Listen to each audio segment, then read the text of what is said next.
आज आमे अम्ल और क्षारर किछि गुण बा धर्म विषय पढ़ा। ताले अम्ल और क्षार जल रे कौन गुण बा धर्म देखांती से विषय आज पढ़ा। देख एठारे मु हाइड्रोक्लोरिक अम्ल नहीं ताहा जल संस्पर्श आसिले आमको भांगिकी कौन दब ना H+ आयन आउ क्लोरीन माइनस आयन बा चार्ज देव। तेणु एठी कौन होची अधिक मात्रा रे H+ आयन द्रवण रे रहूची। तेणु ये कौन हम अत्यधिक अम्लीय हम अम्लीय हम अत्यधिक माने H+ आयन रो गाढ़ता एठी बेसी रहिबो। तेणु एटा कौन हम H+ दाता हेबो कि नहीं। तो यह ही कारण अटे जो आमे कुहे अम्ल H+ चार्ज दाता अटे बा H+ डोनर अटे। तो यह कौन कर देख आम पुणी H+ आयन को जो आम पुणी जल में मिसैबा कौन हेबो ना ताहा मिसी H3O+ चार्ज दब जहाँ को आम हाइड्रोनियम आयन बोली कही था। तो जेते बेले कौन करे ना आम हाइड्रोक्लोरिक अम्ल को जल में मिसाए ताहा आमको H+ आयन देव किंबा H3O+ आयन बा हाइड्रोनियम आयन आमको देव। तो एबे चलो आम क्षार विषय जाइबा। क्षार जल संस्पर्श रे आसिले कौन कौन करूची देख एठारे मु सोडियम हाइड्रोक्साइड को नेइची आउ ताकू जल संस्पर्श रे आसिया को देली बा जल रे पकाइली। यह मते कौन कौन दब ना सोडियम+ आयन दब आउ OH- आयन दब। तो ये OH- आयन बा OH- चार्ज मते मिला छिथि कौन है अत्यधिक क्षारीय है। अत्यधिक क्षारीय माने OH- रो गाढ़ता एठी बेसी रहूची ता माने एटा कौन होची H+ रो ग्रहिता रहूची। OH- कौन करिवो ना H+ आयन को द्वारा आकर्षित होई ताकू आनी पुणी थरे जल सृष्टि करिवो। तो सेइथिपई आमे कुहे एटा कौन होची क्षार होची H+ आयन रो ग्रहिता बा H+ एक्सेप्टर बोली मध्य आमे कुहे। कहीं एटा H+ आयन को ग्रहण करे ना OH- कौन करिवो अति जल्दी ए H+ सहित मिसिकी जल सृष्टि करिवो। तेणु या आमे कौन कुहे H+ एक्सेप्टर बा H+ ग्रहिता। तो एठी आमे कौन कहूचे अम्ल होची H+ दाता बा H+ डोनर। एठी क्षार कौन होची ना H+ ग्रहिता बा H+ एक्सेप्टर। तो एठारे अम्ल और क्षार भितरे समान कथा कौन हैला देखो। तो दुई जन जाक भांगुछंती भांगिकी जणे हमको H+ चार्ज आउ जणे हमको OH- चार्ज देउची एवं अलग अलग कथा कौन ना देखो यह को आमे कहूचे H+ दाता बा H+ डोनर जे हमको H+ चार्ज दउची। किंतु एठी कौन होची क्षार हमठू क्षार कौन करूची H+ ग्रहिता बा H+ एक्सेप्टर बोली ताको आमे कहूचे। तो यही दुई जन भितर आउ मध्य समान कथा अछि कौन ना यही दुई जन बा यही अम्ल आउ क्षार दुई जन जाक आयन दे थांती आ सेही आयन गुड़िक ताहा द्वारा द्रवण मध्य विद्युत सुत परिवहन करि थाए हैला। तेबे आमे एठी केमिति जानिबा कि द्रवण केते मात्रा रे अम्लीय बा केते मात्रा रे क्षारीय ताहा देख। तो एथिपाई आमको एक सार्वजनीन सूचक व्यवहार करने को पड़िबो जहाँ को आमे pH स्केल बोली कहि थाउ। तो एठारे H+ रो गाढ़ता बा सांद्रता जानिया पाई आमे pH स्केल को व्यवहार करि थाउ।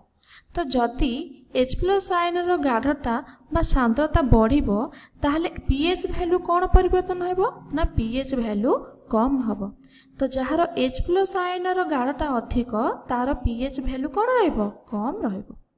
जदि तुमे माने भाबुथिबो कि यह काहेकि हेउची ए सूत्र बा ए नियमटी किपरि बाहरिला काहेकि हेला तेबे यह पाई दुखित हुओ नाही। आमे पाखरे एहार कारण अछि आमे एको एक अलग वीडियो रे पढिबा।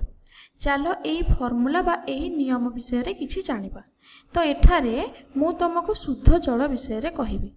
तो जदि मु एठारे कहिबी कि शुद्ध जलर किछि pH वैल्यू नाही ताहले मु कंप्लीटली भूल काहेकि ना जेते बेले जल भांगे आमको H+ आयन आउ OH- आयन देइथे। देखो एठी किछि मात्रा रे H+ आयन अछि ता माने एठी H+ आयन रो गाढ़ता अछि। तो आमे एठी कोन करिबा ता माने आमे कहि परिबा निहाती यार किछि pH वैल्यू अछि। तो एठारे मु कहि रखुची एठी कहूची ना शुद्ध जलर pH वैल्यू को आमे 7 नौचे। देखो शुद्ध जल यह अम्लीय नुह कि क्षारीय भी नुह यह एक प्रशमित द्रवण तेणु यार pH होची 7। ताहले आमे जेउ भी जिनिस नेबा जहाँकि प्रशमित होइथिबो निहाती तार पीएच कौन होइथिबो 7 होइथिबो। जदि भी जहार एमिति भी कहि परिबी जहार पीएच 7 होइथिबो कि 7 रो पाखापाखी होइथिबो ताहा एक प्रशमित द्रवण होइथिबो। तो एबे आमे अम्ल विषय रे पढ़िबा। तो एटी अम्ल रे पीएच केते हबो 7 रो अधिक हबो कि 7 हबो कि 7 रो कम हबो केमिति जानिबा।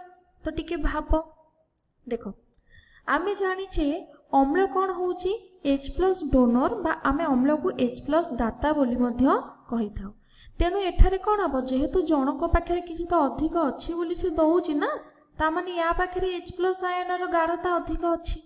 जो आमे प्रथम रु पढ़िथिले जहार H+ आयन रो गाढ़ता अधिक हेबो तार पीएच वैल्यू कौन हबो कम हबो। ताहले एटी अम्ल रो पीएच वैल्यू कौन हबो कम हबो। केते कम हबो देखो आमे एठी नैचे शुद्ध जल होउची 7 बा प्रशमित होउची 7 प्रशमित द्रवण रो पीएच वैल्यू 7 हबो। तो एठी कम हबो माने 7 रु कम हबो ताले एटा कोन हबो 0 रु 7 भितरे रहिबो। ताले जहार पीएच वैल्यू 0 हबो ताहा अधिक अम्लीय हबो बा अम्ल रो गाढ़ता एठी अधिक हबो। तो जहार पीएच वैल्यू 7 के पाखापाखी हबो ताहार अम्लता कम हबो बा अम्ल रो गाढ़ता कम हबो। जदि मो उदाहरण स्वरूप कहिबी पीएच होउची 0.5 ताहले सेटा अधिक अम्ल हबो ना कम अम्लीय हबो। देखो पीएच 0.5 हेले ताहा अधिक अम्लीय हबो बा अम्ल रो गाढ़ता ता पाखरे अधिक हबो। तो सेही भली जदि कहिबी पीएच 6.7 ताहले इटा कोन हबो ना अम्ल रो गाढ़ता एठी कम हबो। जेते वैल्यू बढ़ी बढ़ी जिवो अम्ल रो गाढ़ता कोन कम हे जिवो। तो सेही भली जेते माने वैल्यू कमी कमी आसीबो बा मूल्य कमी कमी आसीबो अम्ल रो गाढ़ता कोन हबो अधिक हेबो। तो ये क्षार नेली तो क्षार केस रे हमर कोन हबो ना या अम्ल रो संपूर्ण विपरीत हेबो। अम्ल पाखरे अधिक H+ आयन थिला तेनु सेटा कोन हला H+ दाता हला किंतु क्षार कोन हबो ता बाकी H+ आयन बहुत कम अछि तेनु एटा कोन हबो H+ ग्रहिता हेबो। देखो ग्रहिता माने जे ग्रहण करूची आमे केते बेले ग्रहण करी गोटे जिनिस जेते बेले हम पाखे न थाए तो नथिला बेले आमे ग्रहण करे तेनु H+ रो सांद्रता बा गाढ़ता एठी कोन हबो कम हे जिवो। तो कम हबो माने कोन हबो कोन हेबो ना देखो H+ रो गाढ़ता बा सांद्रता यदि बढ़ुची पीएच कमुची तो सेही भली जेतोले H+ रो गाढ़ता बा सांद्रता कमी जिवो तेनु पीएच वैल्यू कोन रहइबो बढ़ी जिवो। तेनु पीएच वैल्यू बढ़िबो बढ़िले केते बढ़िबो देखो आमे गोटे कोन नैचे प्रशमित रो 7 नैचे ता माने एरा 7 रु अधिक हबो बा 7 रु बढ़िबो यार केते कोन लिमिट रे रहिबो देखो या रहिबो 7 रु 14। ताहले पीएच वैल्यू 7 रु 14 भितर रहिले आमे ताकू कोन कहूचे क्षारीय द्रवण बोली कहूचे बा क्षार कहूचे। मु जदि एठी उदाहरण स्वरूप तम मानको कहबी पीएच वैल्यू 7 रु पाखापाखी हेले आमे तो कही ना पीएच वैल्यू 7 पाखापाखी हेले ताहा बहुत कम क्षारीय बा ताकू आमे पाखापाखी प्रशमित द्रवण भी कहि परिया। जेतेबेले पीएच वैल्यू 14 हबो तो आमे कोन करिया सेटा अधिक क्षारीय हैला। तो सेही भली आमे पढ़िले शुद्ध जल रो पीएच वैल्यू अम्ल रो पीएच वैल्यू केते रु केते रेंज भितर रहिबो आ क्षार रो पीएच वैल्यू केते रु केते भितर रहिबो।